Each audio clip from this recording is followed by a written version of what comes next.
Allô, ici Rosémie Automne-Témorin, rédactrice en chef d'Urbania. La rupture amoureuse. Une expérience universelle. Un passage pas mal obligé. Un sujet qui nous fascine. Il s'agit de voir la quantité d'œuvres faites sur la question et le nombre de sites à potins qui font des séparations de vedettes leur chou gras. Pourtant, on est pas mal plus frileux quand il s'agit de raconter nos propres ruptures. On se garde soudainement une petite gêne. À un tel point que je dois vous avouer que ça a été difficile de trouver des gens prêts à en témoigner. Mais aujourd'hui, on peut dire que notre appel à tous a porté fruit. J'ai pour vous 3 histoires de ruptures amoureuses aussi différentes que fascinantes. Celle d'Isabelle, qui tente de se séparer sans couper tous les ponts. Celle de Philippe, qui a tout largué pour une fille de New York, qui l'a ensuite laissé pour une femme. Et celle d'Audrey, qui se demande si un jour, elle va vivre une relation à la hauteur de son premier amour. Puis question de se donner quand même un peu d'espoir, on a aussi parlé à une scientifique qui cherche un remède au cœur brisé.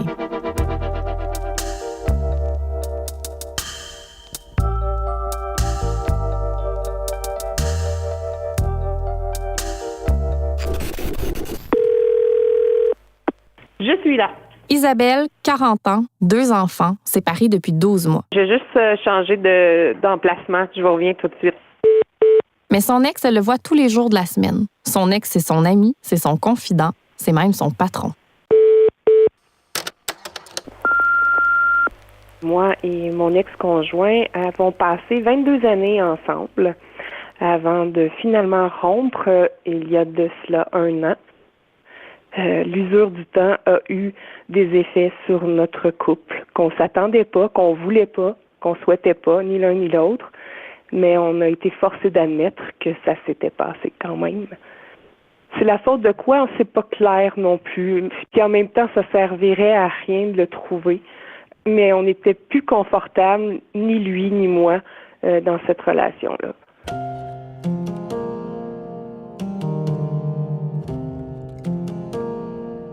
Nous, en plus, notre problème, entre guillemets, c'est qu'on s'entend super bien. On s'entend encore super bien. Je pense qu'on s'en est bien tiré. On est encore amis. On fait des soupers avec nos amis communs. On est encore ce qui ressemble à une famille avec nos enfants. On a les enfants une semaine. Puis, on se voit tous les jours au bureau.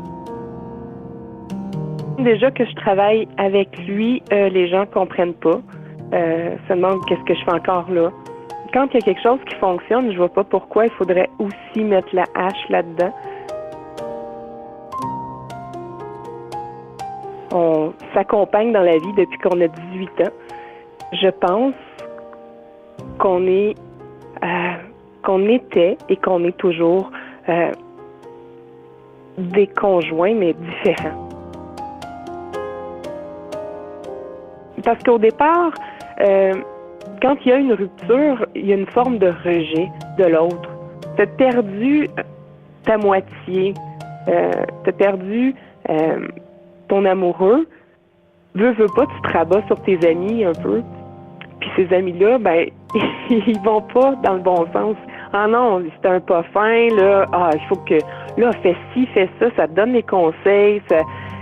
Tout de suite, il faudrait essayer de prendre le plus de choses à l'autre pour pas que l'autre nous le prenne à la place. C'est tout de suite, on devient comme un peu des animaux, je trouve. Alors que ça fait 22 ans qu'on est ensemble. Si c'était le démon incarné, je pense que je l'aurais déterminé. Comme si ça prenait absolument de l'inconfort, de l'incompréhension vis-à-vis de l'autre, comme s'il fallait absolument en vouloir à l'autre.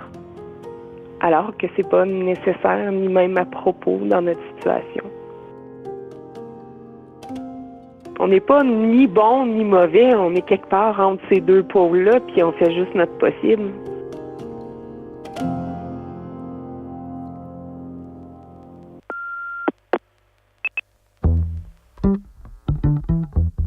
C'est pas donné à tout le monde de vivre une rupture de manière aussi sereine qu'Isabelle. Bon, c'est sûr, le temps range les choses, on a tous entendu ça 1000 fois, mais honnêtement, là, si on vous offrait une petite pilule pour tout oublier, avouez que ce serait tentant. Ah, Attendez, paraît que la pilule, elle existe vraiment. Je m'appelle Michèle Lonergan. Je suis doctorante dans le département de psychiatrie à l'Université de McGill. Ce qu'elle étudie avec beaucoup de rigueur et de sérieux, ce sont les trahisons amoureuses. Une trahison amoureuse, c'est vraiment un événement spécifique qui arrive dans un couple où est-ce qu'un partenaire se sent carrément abandonné par l'autre partenaire. Un abandon comme une rupture? C'est plus large que juste une rupture. Une trahison, le plus facile exemple à penser, c'est vraiment l'infidélité. Et d'ailleurs, chez mes participants, c'est la raison pour laquelle qui viennent me voir le plus souvent, c'est l'infidélité. Moi, je travaille ici, c'est le laboratoire du psychotrauma. Ça fait à peu près 2 ans qu'on recrute des gens qui sont en détresse émotionnelle suite à une trahison romantique. On les expose, on fait un exercice d'exposition à l'événement traumatique sous l'influence d'un médicament qui s'appelle le propranolol. Et ce que ça fait, en fait, c'est que graduellement, ça émousse le ton émotionnel du souvenir. Donc, ça diminue l'intensité de la réaction émotionnelle à l'événement. Émousser le ton émotionnel du souvenir, c'est une façon de dire que le souvenir reste là, mais qu'il devient moins douloureux, moins chargé. C'est une thérapie qui est utilisée depuis plusieurs années pour soigner ceux qui souffrent d'un syndrome post-traumatique. Mais pour guérir d'une mauvaise peine d'amour, ça, c'est encore nouveau.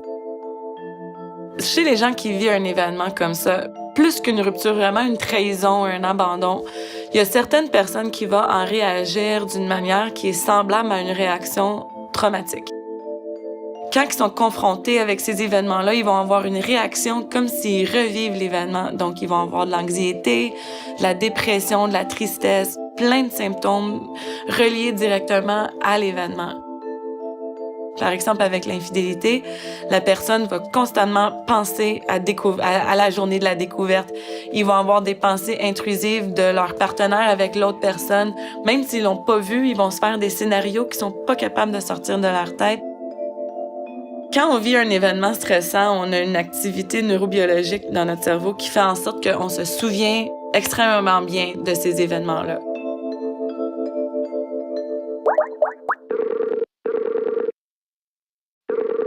Oui. Philippe est réalisateur. Oui, là, c'est parfait. Il y a quelques années, il rencontre à Montréal une danseuse contemporaine, Logan. Elle était venue faire un spectacle à Montréal, en fait. Il tombe amoureux. Philippe laisse tout tomber pour elle. Il déménage à New York puis entreprend les longues démarches d'immigration américaine. Philippe et Logan se marient. Puis ça a été pendant 2 ans. Puis un jour, alors qu'il rentre à New York après un voyage, tout bascule. Je revenais de Québec et puis je n'avais pas donné le bon terminal à l'aéroport. J'avais le bon aéroport, mais je n'avais pas le bon terminal. Celle qui venait me chercher avec la voiture. Donc, en partant, sa réaction a été un petit peu anormale parce qu'habituellement, ce serait un peu énervé. Cette fois-là, elle était restée calme. Puis ensuite, on est rentré à la maison, puis on venait de passer mon anniversaire. On allait fêter notre anniversaire de mariage la journée suivante. Donc, je suis arrivé à la maison, puis elle m'avait acheté des cadeaux pour ma fête qui étaient... Il y avait comme pas de cœur. C'était un peu machinal ce qu'elle avait fait. La carte, les cadeaux. Il semblait qu'il manquait un peu d'enthousiasme. On parlait, puis elle était très, très rigide, très distante. J'ai demandé très honnêtement qu'est-ce qu'elle n'allait pas. Là, elle m'a dit qu'elle pensait qu'elle était lesbienne.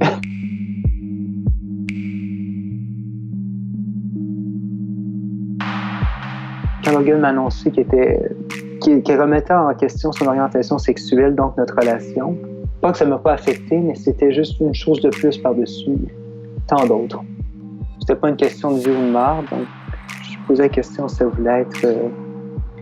si elle avait besoin de temps par elle-même, si elle voulait juste un trip, si elle devait rencontrer quelqu'un, si elle voulait dans une relation ouverte, ou quoi que ce soit. Donc, on a commencé à avoir une thérapeute, puis on s'est rapidement rendu compte que c'est plus la thérapeute, elle n'a pas sauvé le couple, mais elle a plus facilité la séparation du couple.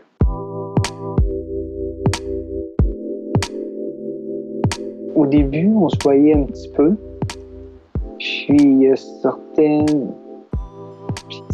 traits de sa personnalité qui ont commencé à ressortir plus, qui ont vraiment commencé à m'agacer. Je crois vraiment que quand tu aimes quelqu'un sincèrement, il y a beaucoup de choses que tu es prêt à mettre de côté. Mais malheureusement, quand on revient justement en rétrospective ou à rebours, on regarde. C'est là, à ce moment-là, que ces éléments-là commencent à avoir. Tu te rends compte que peut-être j'aurais dû être un peu plus attentif. J'espère que j'ai pas l'air d'un sans-cœur.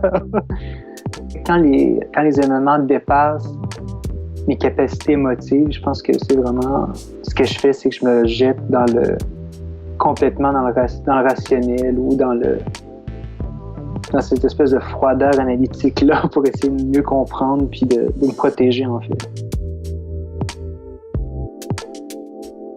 J'avais un gros sentiment d'échec. Chose que personne aime parler de ses échecs, personne aime afficher ses échecs. Donc, pendant quelques mois, j'avais l'impression que c'était un échec.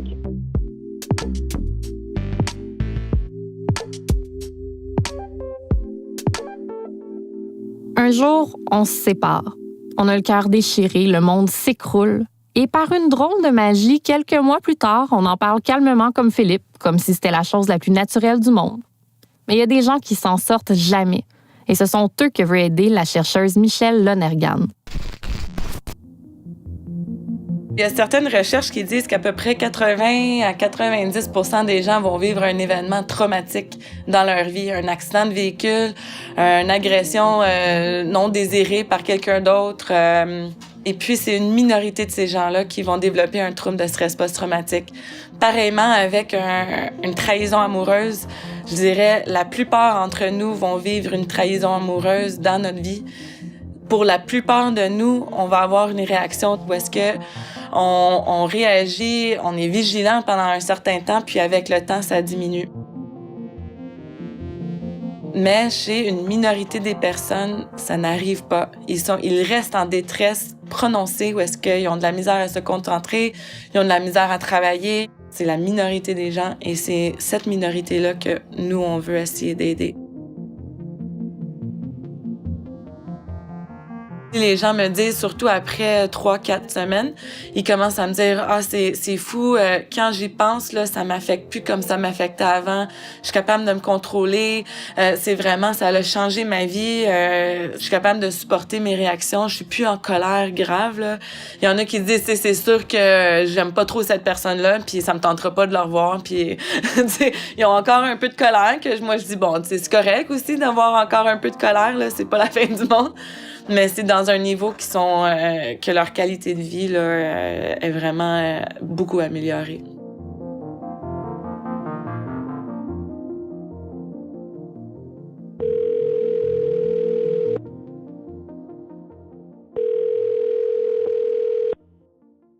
Oui, allô? Audrey, 32 ans, célibataire, habite à Québec. J'ai mis mes écouteurs, je ne sais pas si ça change quelque chose au son. Elle a connu plusieurs amours dans sa vie, pourtant il n'y a rien qui arrive à surpasser le souvenir de sa première relation. Je me suis toujours pitchée vers les personnes qu'il ne me fallait pas, en étant consciente. Ça a tout le temps été des séparations puis des ruptures qui faisaient juste comme me péter le cœur un petit peu plus. Puis ça fait quand même 3 ans que je suis célibataire. Puis à chaque fois que je m'embarque dans quelque chose, je fais comme fuck, si je me fais encore pogner, tu sais, jusqu'où je vais être capable d'endurer, tu sais. Si je me prends plus jeune, mettons ma première relation amoureuse, j'étais vraiment romantique / dépendante affective. Parce que tu sais, c'est ta première relation, puis tu sais comme pas comment gérer tout ça non plus. C'était un gars qui était au secondaire avec moi dans la même année. On a commencé à se parler, à s'écrire des lettres d'un cours comme on faisait quand on était jeunes. Puis ça a fini par une déclaration d'amour là, de jeune adolescent de 14 ans. Ça a été du te laisse, après ça, je te rappelle parce que je voulais pas te laisser. Puis là, on s'écoute parler au téléphone, puis on s'écoute quasiment respirer. Puis, tu sais, j'ai eu des relations qui ont été marquantes, mais je pense pas qu'il ait été aussi forte que cette fois-là. Là. C'est vraiment la première fois que je me suis rendu compte de qu'est-ce que ça faisait des papillons en dedans. Là. Tu sais, quand ça prend genre 3 heures de te préparer ou t'anticipes quasiment la journée avant que tu vas voir la personne. Puis ça existe comme plus. Ça a été vraiment long à m'en remettre. J'ai jamais retrouvé ce genre de passion-là. J'ai pas eu de vrai amour, si tu veux.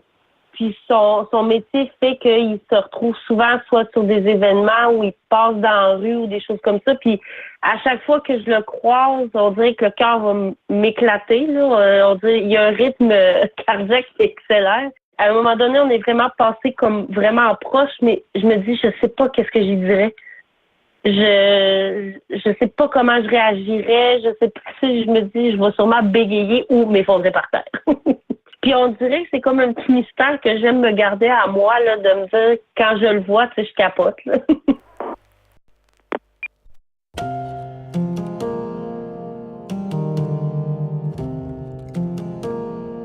Isabelle et sa séparation sereine. Je pense pas vivre dans le déni. Au contraire, c'est extrêmement désagréable. On dirait que la société n'est pas capable d'accepter le fait qu'on peut ne pas rejeter d'emblée son ex-conjoint. C'est là où c'est presque blessant des fois. Puis moi, je comprends pas ce bout-là. Philippe, qui s'est fait larguer par sa danseuse devenue lesbienne. Écoute, je suis retourné voir ces spectacles de danse. On parle un peu après. Elle s'est fiancée avec sa copine cet automne, donc on s'est félicité. Quand mon père est décédé, elle m'a envoyé un message. Donc c'est juste des trucs comme ça. Je pense que c'est des politesses. Tu peux pas forcer quelqu'un à t'aimer non plus. Tu peux pas forcer une personne à vivre contre ses sentiments non plus. Je pense que ça aurait été une tragédie si elle n'avait pas été aussi honnête que ça avec elle-même et avec moi aussi. Audrey restait accrochée à son premier amour. C'est pour ça que je me dis que peut-être aussi je cherche encore ça parce qu'on dirait que cette relation-là perdure dans ma tête. Tu sais, il y a eu comme que ce gars-là qui m'a vraiment fait cet effet-là. Fait que j'ai, c'est comme une relation jamais finie, mais qui est très bien finie. Mais tu sais, à chaque année, ça arrive le 1er avril parce que c'était la date où on s'est dit je t'aime. Là, c'était tellement quétaine. Je me rappelle à chaque année, puis je me dis, ça aurait fait tant d'années. Tu sais, si j'avais resté avec ce gars-là.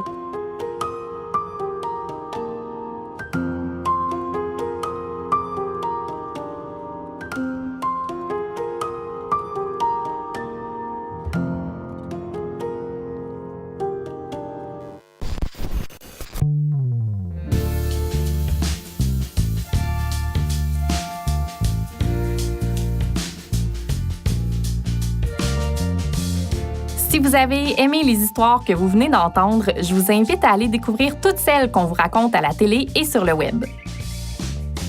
Le balado d'Urbania est produit par Urbania avec l'appui de Première Plus. À la recherche, Claudie Aymon et Marianne Grenon. Aux entrevues, réalisation et montage, André Martineau. À la production au contenu, Marilène Fortier.